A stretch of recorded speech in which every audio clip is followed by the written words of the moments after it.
अल्लाह के लिए जिसने हमें पैदा किया और हर किस्म का दरूद और सलाम आप सल्लल्लाहु अलैहि वसल्लम की ज़ात के लिए जो हम तक अल्लाह ताला का पैगाम लेकर आए।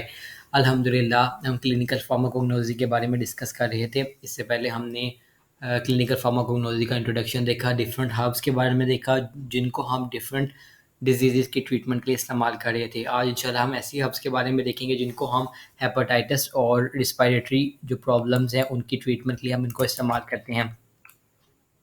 शुरू करते हैं इंशाल्लाह। जैसा पिछली वीडियोस की तरह मैंने इसमें भी टेबल की फॉर्म में बना दिया है। तो मोस्टली अब मैं ना इसमें से जो इम्पोर्टेंट चीज़ें हैं उन्हीं को डिस्कस करूँगा। बाकी आप इसको प्रिंट करवा लेना इंशाल्लाह। मैं कोशिश करूँगा कि इसका जो पिक्चर है वो भी अपलोड करूँ साथ-साथ अपनी डिस्क्रिप्शन के अंदर, ताकि आप इसको प्रिंट करवा के जो चीज़ें इंपॉर्टेंट हैं, जिससे मैंने देखो कंस्टिट्यूएंट्स के अंदर काफ़ी ज़्यादा चीज़ें लिखी हुई हैं। जिस तरह जो आपकी पहली ड्रग है, अब पहली बात तो ये कि जो पहली 3 ड्रग्स हैं इनको हम इस्तेमाल करते हैं हेपेटाइटिस की ट्रीटमेंट के लिए, और जो आपकी आखिरी 2 ड्रग्स हैं एडहारूडा वेसिका और जो फिकस रिलीजियोसा है, इन दोनों को हम इस्तेमाल करते हैं रिस्पिरेटरी प्रॉब्लम्स की ट्रीटमेंट के लिए। तो पहली बात तो मैंने इनको एक टेबल की फॉर्म में बना दिया है, जिसमें हमने इनका बोटेनिकल ओरिजिन है, कंस्टिट्यूएंट्स है, मैकेनिज्म ऑफ एक्शन है, थेरेप्यूटिक यूजेस हैं और एडवर्स इफेक्ट सबको डिस्कस किया है। काफ़ी ज़्यादा चीज़ें डिस्कस की हुई हैं। आपने इसमें से वही करना है जो इम्पोर्टेंट है या जो आपको करवाया है या जो आपको आसान चीज़ें लगती हैं। सारा कुछ याद करने की ज़रूरत नहीं है। लिंक मैंने इसलिए दिया है तो क्योंकि हर यूनिवर्सिटी का अपना वो पढ़ाते हैं टीचर अपने अंदाज से। कुछ लोग वो सारे कंस्टिट्यूएंट्स करवाते हैं, कुछ में सिर्फ इम्पोर्टेंट करवाते हैं। तो मैंने इसलिए सब कुछ जो मोस्टली जो चीज़ें आती हैं वो लिख दी हुई हैं। तो पहली बात ये कि जो पहली 3 हर्ब्स हैं वो हेपेटाइटिस की के अंदर के लिए इस्तेमाल करते हैं। इसमें सबसे पहले बर्बेरिस वल्गैरिस है, जिसका कॉमन नेम बारबेरी, जिसको जॉन्डिस बारबेरी और ज़िरशक भी कहते हैं उसको हम।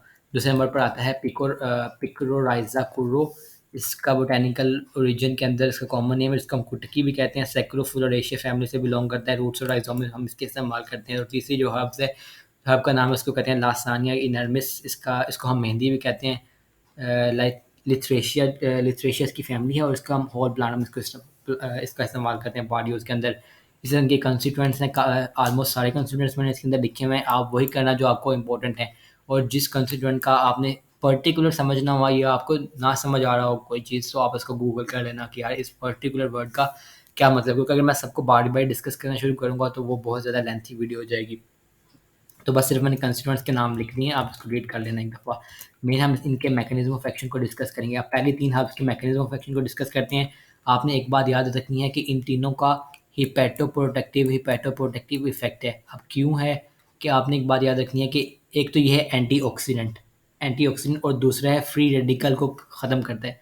आपने बस ये याद रखना है कि ये तीनों हर्ब, पहली बात तो ये इनका प्रोटेक्टिव इफेक्ट है। कैसे है कि इनके अंदर एंटीऑक्सीडेंट प्रॉपर्टी और फ्री रेडिकल को ख़त्म करने की प्रॉपर्टी होती है, ठीक है। अब आपने ये बात याद रख ली क्योंकि सब में यही लिखा हुआ है, एंटीऑक्सीडेंट है और फ्री रेडिकल को ख़त्म करने की प्रॉपर्टी है। एंटीऑक्सीडेंट है और फ्री रेडिकल को ख़त्म करने की प्रॉपर्टी है, ठीक है। अब आपने याद रखना है कि फ्री रेडिकल आपके लीवर को डैमेज कैसे करते हैं, ये हम देख लेते हैं। यहाँ पर मैंने लिखा हुआ था, सॉरी वो गायब हो गया। तो आपने याद रखना है कि फ्री रेडिकल्स जो होते हैं वो क्या करते हैं कि आपके जो लीवर के सेल्स होते हैं ना, उनके जो मैक्रोमोलिक्यूल्स होते हैं वो इम्पोर्टेंट, एक सेल के लिए मैक्रोमोलिक्यूल्स इंपॉर्टेंट होते हैं। आपके फ्री रेडिकल्स उन मैक्रोमोलिक्यूल को डैमेज करते हैं, जिसकी वजह से आपका सेल डैमेज हो जाता है। जब आपका सेल डैमेज होगा तो अल्टीमेटली आपका, क्योंकि लीवर सेल से मिलकर बना होता है, तो आपका अल्टीमेटली लीवर भी डैमेज होना शुरू हो जाता है। तो आपके जो तीनों हर्ब्स हैं ये उस डैमेज को कम करती हैं, या आपके लीवर को प्रोटेक्ट करती हैं कि जितना डैमेज हो चुका है वो हो, उससे ज़्यादा ना हो, ठीक है। फर्दर डैमेज से रोकती हैं, ये भी आप कह सकते हो। तो ये हिपैटोप्रोटेक्टिव इफेक्ट इनका होता है, बस ये आपने याद रखना है। इससे आप इनके थेराप्यूटिक यूजेस हैं सबके। जो पहले आपकी हर्ब है उसके एंटी वायरल है, एंटी बैक्टीरियल यूज़ भी है। उसके अलावा जॉन्डिस की ट्रीटमेंट के लिए एंटीपायरेटिक है और कफ सप्रेसेंट वगैरह के तौर पर इस्तेमाल होता है। इसी तरह जो आपकी अगली ड्रग है, इस तरह हिना जो आपकी मेहंदी है, उसके भी इस्तेमाल वो सारे इसमें लिखे हुए हैं। मुझे बारी बार रीड करने की उम्मीद है, ज़रूरत नहीं होगी, क्योंकि इससे आपका टाइम ज़ाया होगा। और मैं, हो सकता है कि आपको मेरी समझ में ना आए, मैं ऐसे आप बस रीड करके चला जाऊँ और आपको समझ में ना आए। तो बेहतर आप ये जो आपको वर्ड समझ में नहीं आएगा आप उसको गूगल कर लेना, मेरा ऑप्शन है। क्योंकि मैं भी एक स्टूडेंट हूँ, तब ये कि मैं आपको सारी चीज़ नहीं समझा सकता उस तरह। मेरा ये कि मैं आपको एक टेबल की फॉर्म में थोड़ा कोशिश कर रहा हूँ कि आपके लिए आसानी पैदा कर दूँ, ताकि आपको कोग्नोलॉजी का जो याद करना है वो आसान हो जाए थोड़ा सा। इसी तरह इन तीनों ड्रग्स के एडवर्स इफेक्ट्स हैं वो भी मैंने लिख दिए हुए हैं, ठीक है। इसी तरह अगली 2 ड्रग्स हैं, उसमें आता है एडाटोडा वेसिका और फ़िकस रिलीजियोसा है, ठीक है? एक का नाम एक का पीपल है और एक का इसको हम कहते हैं वसाका भी कहते हैं और बंसा, ये इसके कॉमन नेम है, ठीक है? और इस तरह इसकी फैमिली और पार्ट यूजेज़ हैं इनके, कंस्टिट्यूएंट्स भी मैंने लिख दिए हुए हैं। मैकेनिज़्म ऑफ एक्शन बस मैं एक दफ़ा आपको बता देता हूँ कि इनका मैकेनिज़्म ऑफ एक्शन कैसा होता है, बाकी चीज़ें आप वैसे रीड कर सकते हो उम्मीद है, इंशाल्लाह। तो जो आपका ये वाली ड्रग है वसाका, इसका जो मैकेनिज़्म ऑफ एक्शन है, आपने ये बात याद रखनी है कि ये आपके हिस्टामीन रिसेप्टर को और जो एसिटाइलकोलिन रिसेप्टर को ब्लॉक करता है। इससे क्या होता है कि जो आपका हिस्टामीन है ना, वो इन्फ्लेमेशन कॉज़ करता है। आपने बस ये याद रखनी है, वो कैसे कॉज़ कराता है, अगर आपने वो डिटेल में जाना तो आप गूगल पे सर्च कर लेना। आपने याद रखना है कि हिस्टामीन जो है वो इन्फ्लेमेशन कॉज़ कराता है, तो ये हिस्टामीन को इनहिबिट कर देता है। जब हिस्टामीन को इनहिबिट करेगा तो क्या होगा कि आपकी इन्फ्लेमेशन नहीं होगी। दूसरा हिस्टामीन क्या करता है कि वो ब्रोंकोकंस्ट्रिक्शन कॉज़ करा देता है, ठीक है? ब्रोंकोकंस्ट्रिक्शन की वजह से आपको सांस लेने में मसला होता है। आपको रिस्पिरेटरी प्रॉब्लम्स में क्या होता है कि मोस्टली आपको सांस लेने में मसला हो रहा होता है। तो हिस्टामिन क्या करता है कि आपकी जो सांस की वेसल्स होती हैं, जो हम नालियाँ भी कहते हैं, सांस की नालियाँ, उनको और ज़्यादा कंस्ट्रिक्ट कर देता है। पहले आपको सांस नहीं आ रहा होता है, ये और कुछ ज़्यादा कंस्ट्रिक्ट कर रहा होता है, ठीक है? तो आप जो आपकी ये जो हर्ब है, ये क्या करती है कि उस कंस्ट्रिक्शन को रोकती है, ताकि आपकी जो सांस की नाली है वो ज़्यादा कंस्ट्रिक्ट ना हो। क्योंकि अगर वो जितनी ज़्यादा वो कंस्ट्रिक्ट होंगी, आपको उतना ही ज़्यादा सांस में मसला होगा, ठीक है?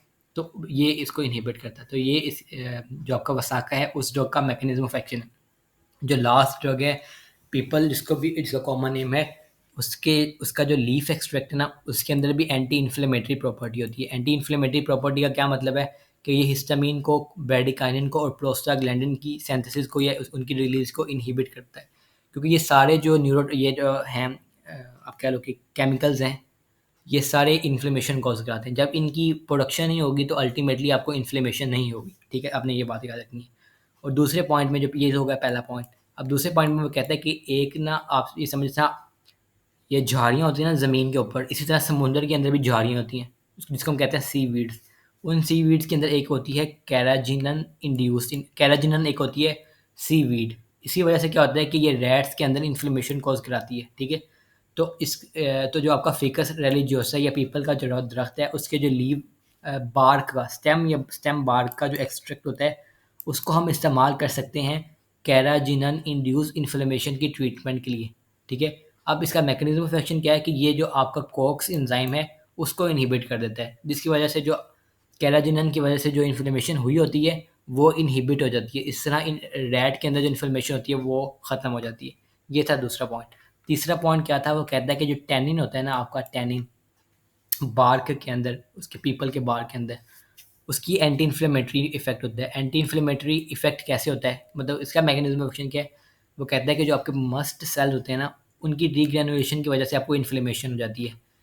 तो जो ये टैनिन है, जो इस प्लांट की बार्क के अंदर प्रेजेंट होता है, वो इस मस्ट सेल की डीग्रेनुलेशन को ही इनहिबिट कर देता है। जब आपके मस्ट सेल डीग्रेनुलेट नहीं होंगे, तो आपको इन्फ्लेमेशन नहीं होगी। तो ये इसके थे 3 मैकेनिज्म ऑफ एक्शन, इनको हमने बारी-बारी डिस्कस कर लिया, ठीक है? और बाकी सारी चीज़ें रट्टे वाली हैं, या कोई हो सकता है मुश्किल वर्ड बहुत मुश्किल होते हैं, आपको पता है कंसोनेंट्स में वर्ड मुश्किल होते हैं। आपको जो चीज़ समझ नहीं, अब इसी तरह मैं वीडियो लंबी नहीं करूँगा, क्योंकि फिर बहुत ज़्यादा लंबी हो जाएगी। इसके अलावा आप इसका स्क्रीनशॉट ले लेना। मैं कोशिश करूँगा इंशाल्लाह कि मुझे कोई वो तरीका नहीं मिल रहा कि मैं कैसे डिस्क्रिप्शन में ये पिक्चर्स को अपलोड करूँ, ठीक है? अगर आपके पास कोई सजेशन हो तो आप मुझे दे सकते हो, तो मैं इस पिक्चर को वो डिस्क्रिप्शन में अपलोड कर दिया करूँगा। तो फिर ये है कि आप उसको प्रिंट करवा के, तो आपके लिए याद करना इंशाल्लाह आसान हो जाएगा। तो ये इनके थेराप्यूटिक यूजेस और एडवर्स इफेक्ट्स वगैरह भी लिखे हुए हैं। उम्मीद है आपको आज की वीडियो पसंद आई होगी। अगर आपको आई है तो आप लाइक और सब्सक्राइब कर देना। मेरा ये कोशिश होती है कि बड़ी मुश्किल से मैं ना इनको अरेंज करके एक टेबल की फॉर्म में बना देता हूँ, तो इसमें मेरा काफ़ी ज़्यादा टाइम लग जाता है। तो फिर वीडियो में मैं उस तरह डिटेल से अब डिस्कस नहीं कर सकता, क्योंकि एक तो वीडियो बहुत ज़्यादा लेंथी हो जाएगी, और मुझे ये भी होता है कि आपको पता नहीं प्रॉपर से समझ आएगी भी नहीं आएगी, क्योंकि फार्माकोलॉजी में वर्ड्स इतने ज़्यादा मुश्किल होते हैं। कोलॉजी के लेक्चर्स में मैं कोशिश करता हूँ कि हर चीज़ को आप डिटेल में समझाया जाए, लेकिन कोगनोज़ी का ये होता है कि आपको एक आसानी पैदा कर दी जाए कि आप कैसे इसको याद कर सकते हो बस। तो इंशाल्लाह अगली वीडियो में मुलाकात होती है। अल्लाह हाफ़िज़।